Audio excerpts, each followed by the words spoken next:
Hair trimmer charge না হলে অথবা ব্যাটারি নষ্ট হয়ে গেলে কিভাবে এটাকে মোবাইল চার্জারের সাহায্যে কানেক্ট করে সহজেই চার্জ করা যাবে বা ব্যাটারি ছাড়াই এটাকে ইউজ করা যাবে, এমনই একটা ধারণা এই ভিডিওর মধ্যে দেব। তার জন্য ভিডিওটি না টেনে দেখতে থাকো।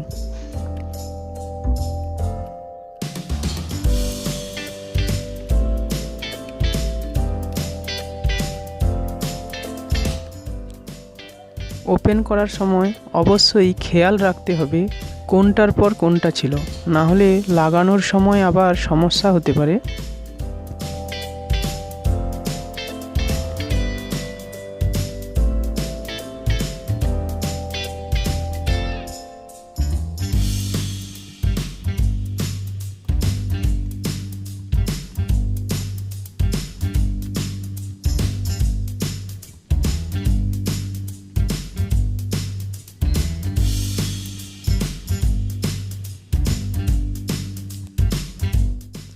এই চার্জিং সেকশানটি ড্যামেজ হয়ে গেছে, তার জন্য একটা 3500 চার্জিং সকেট ফিট করব।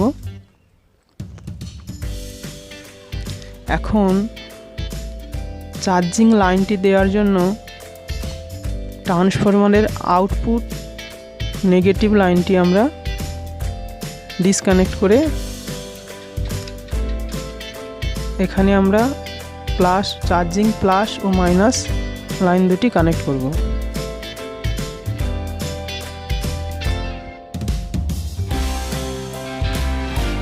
এখন এটাকে চার্জারের সঙ্গে কানেক্ট করে দিলেই চার্জ হতে থাকবে।